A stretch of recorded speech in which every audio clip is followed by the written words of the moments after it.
Salut les petits loups, alors aujourd'hui on se retrouve pour l'extrait 3 de La Morte, donc qui correspond au dernier extrait.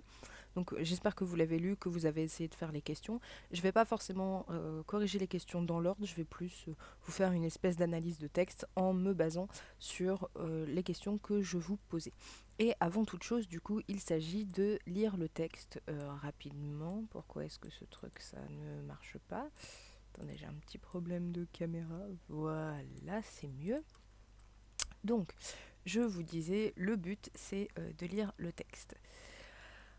Quand la nuit fut noire, très noire, je quittai mon refuge et me mis à marcher doucement, à pas lents, à pas sourds, sur cette terre pleine de morts. J'errai longtemps, longtemps, longtemps. Je ne la retrouvai pas. Les bras étendus, les yeux ouverts, heurtant des tombes avec mes mains, avec mes pieds, avec mes genoux, avec ma poitrine, avec ma tête elle-même, j'allais sans la trouver. Je touchais, je palpais des pierres, des croix, des grilles de fer, des couronnes de verre, des couronnes de fleurs fanées. Je lisais les noms avec mes doigts, en les promenant sur les lettres. Quelle nuit, je ne la retrouvais pas. Pas de lune, quelle nuit! J'avais peur, une peur affreuse dans ces étroits sentiers, entre deux lignes de tombes. Des tombes, des tombes, des tombes, toujours des tombes. À droite, à gauche, devant moi, autour de moi, partout, des tombes. Je m'assis sur l'une d'elles, car je ne pouvais plus marcher, tant mes genoux fléchissaient. J'entendais battre mon cœur. Et j'entendais autre chose aussi. Quoi? Un bruit confus innommable. Était-ce dans ma tête affolée? Dans la nuit impénétrable? Ou sous la terre mystérieuse? Sous la terre ensemencée de cadavres humains, ce bruit? Je regardais autour de moi. Combien de temps suis-je resté là? Je ne sais pas. J'étais paralysée par la terreur. J'étais ivre d'épouvante, prête à hurler, prête à mourir.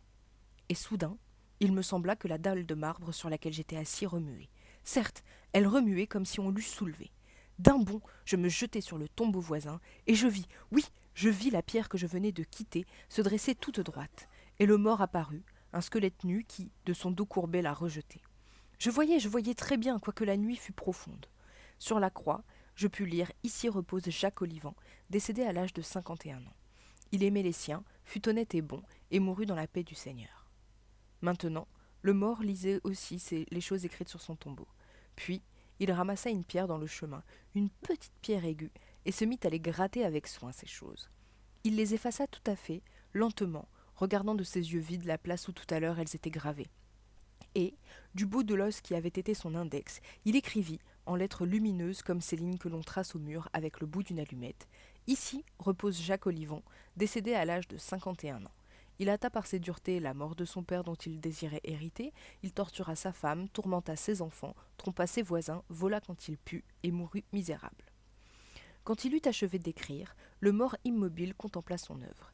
Et je m'aperçus, en me retournant, que toutes les tombes étaient ouvertes, que tous les cadavres en étaient sortis, que tous avaient effacé les mensonges inscrits par les parents sur la pierre funéraire pour y rétablir la vérité. Et je voyais que tous avaient été les bourreaux de leurs proches, haineux, déshonnêtes, hypocrites, menteurs, fourbes, calomniateurs, envieux, qu'ils avaient volé, trompé, accompli tous les actes honteux, tous les actes abominables, ces bons pères, ces épouses fidèles, ces fils dévoués, ces jeunes filles chastes, ces commerçants probes, ces hommes et ces femmes dits irréprochables. Ils écrivaient tous en même temps, sur leur seuil de leur demeure éternelle, la cruelle, terrible et sainte vérité que tout le monde ignore ou feint d'ignorer sur la terre. Je pensais qu'elle aussi avait dû la tracer sur sa tombe. Et sans peur maintenant, courant au milieu des cercueils entr'ouverts, au milieu des cadavres, au milieu des squelettes, j'allai vers elle, sûr que je la trouverais aussitôt. Je la reconnus de loin, sans voir le visage enveloppé du suaire. Et, sur la croix de marbre où tout à l'heure j'avais lu Elle aima, fut aimée et mourut, j'aperçus, étant sortie un jour pour tromper son amant, elle eut froid sous la pluie et mourut. Il paraît qu'on me ramassa inanimé au jour levant auprès d'une tombe. Voilà, donc ça c'était la suite et la fin du texte de Maupassant. Alors, première question, en fait vous avez un narrateur qui au début du texte, donc si on reprend le début du texte, un narrateur qui est perdu, d'accord, qui a peur, qui est un petit peu affolé, etc. Et en fait, dans le deuxième paragraphe, vous trouvez deux accumulations qui consistent à intégrer beaucoup de groupes en fait nominaux, etc., pour que votre phrase soit très longue. Et ça peut insister sur plusieurs choses, etc. Ça peut par exemple insister sur le fait qu'il y ait beaucoup d'éléments, sur la diversité de ces éléments, etc. Là, ça insiste sur le fait qu'il est vraiment complètement perdu, il ne sait plus où il va, en plus il voit rien. En fait, ça c'est assez important, c'est-à-dire que le narrateur ne voit pas grand-chose puisque il fait nuit noire. Donc voilà, il est vraiment perdu donc dans le cimetière où il a eu la riche idée de passer la nuit. Voilà, donc dans le deuxième paragraphe, l'essentiel des verbes sont à l'imparfait, c'est ce que vous pouvez voir actuellement normalement à l'écran. Et en fait, vous avez deux possibilités sur la valeur de cet imparfait. Soit c'est un imparfait de répétition, parce que comme il ne voit rien, etc., il est obligé de répéter ses actions, donc le fait de toucher, de palper, de lire avec ses doigts, il est obligé de répéter cette action, ou alors on peut avoir le sens de la durée. C'est-à-dire que ça n'en finit pas, il a l'impression que ça dure des heures, etc. parce que justement il est perdu. Tout ça, ça renforce vraiment le sentiment d'égarement du narrateur qui est égaré. Physiquement, il est perdu dans le cimetière, il ne sait plus retrouver la tombe de la femme qu'il aime, mais également mentalement. On avait déjà vu dans l'extrait 2 que le narrateur commençait à perdre un peu la tête, etc. Et ben voilà, là ça se confirme un petit peu. Ensuite, du coup, à la ligne 20, on a un changement qui intervient avec et soudain, il me sembla que la dalle de marbre sur laquelle j'étais assis remuait.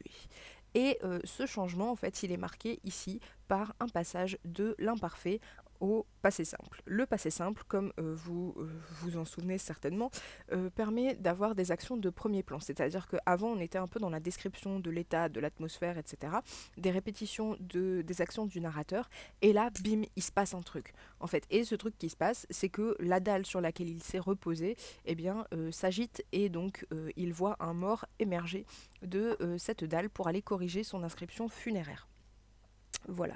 Alors, dans le texte, lorsque le narrateur nous raconte ce qu'il a vécu, il est très sûr de lui.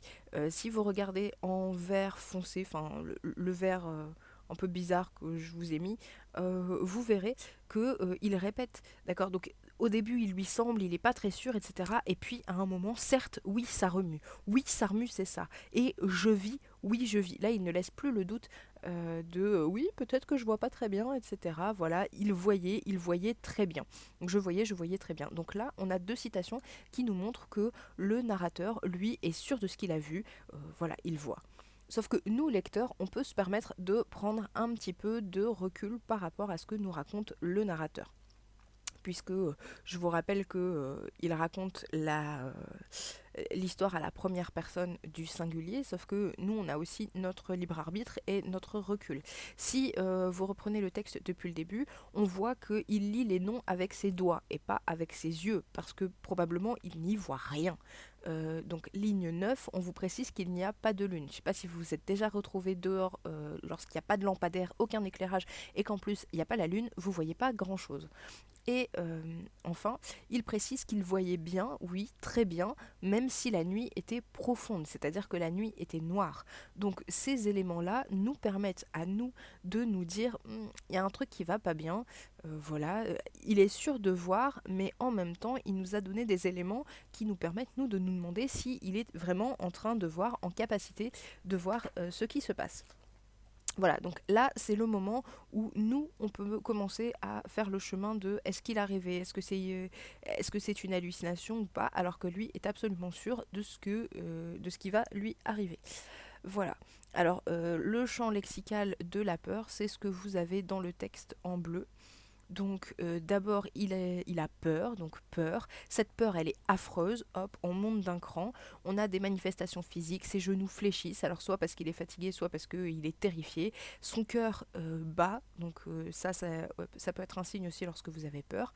Sa tête elle est affolée, donc si on reprend, peur affreuse, affolée, il est paralysé, donc il ne peut plus bouger et il est paralysé par la terreur et il est ivre d'épouvante. Ici on a une progression qui est en fait, ça correspond à une gradation. C'est de plus en plus fort. Sa peur ne fait qu'évoluer et en fait, de plus en plus, il a peur. Et alors là, quand il est ivre d'épouvante, il est au summum de la peur. Et puis pouf, bizarrement, voilà, il voit ce mort, alors il aurait dû littéralement s'évanouir, enfin être terrifié, et non en fait. Le mort arrive et il a plus peur. Et sur la suite du texte, ce qui peut être intéressant, c'est de voir que on n'a plus aucune mention de sa peur. Sa peur est passée, il se retrouve face à un truc totalement what the fuck et normal. C'est normal, tout à fait, bah, pourquoi pas. Et donc nous, en tant que lecteur, là, je vous dis, on a ce recul de se dire, ça colle pas en fait. Il y a des trucs qui ne collent pas. Et on peut se dire que c'est un rêve, une hallucination, dans le sens où lorsque vous rêvez, il y a des trucs un peu bizarres, un peu incohérents qui arrivent, et ça vous choque pas en fait, vous êtes dans vos rêves. Mais voilà, enfin, bon, on reviendra là-dessus après.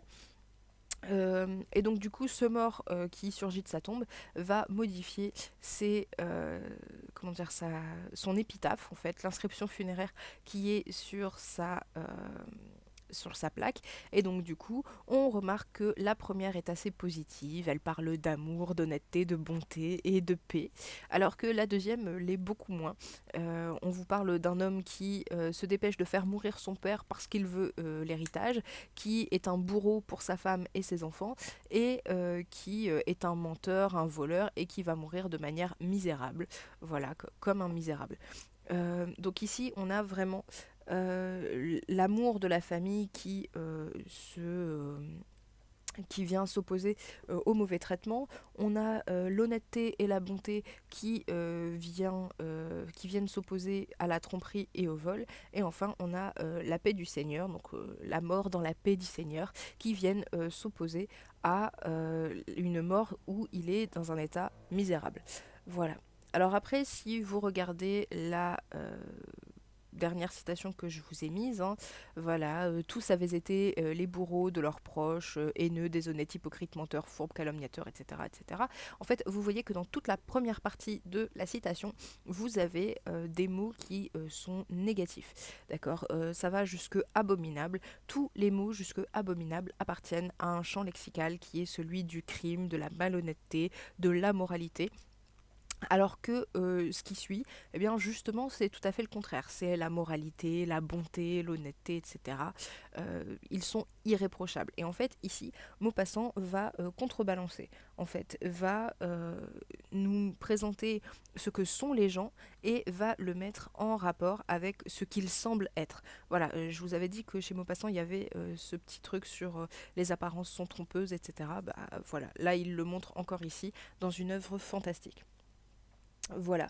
Quand on compare les deux inscriptions qui concernent la femme aimée, on se rend compte que cette femme autour de laquelle tournait la vie du narrateur, en fait, elle n'est pas si innocente que ça.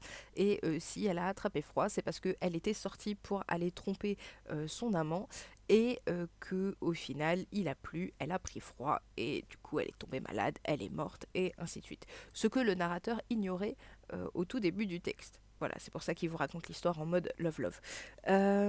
Voilà, et après cette découverte, en fait, on ne sait pas vraiment ce qui arrive au narrateur, puisque, en fait, il va retourner sur la tombe. Donc là, pour le coup, ce qui est surprenant aussi, c'est que il a absolument aucun mal à retrouver la tombe de la femme qu'il aime, alors qu'au début du texte, c'était la loose totale.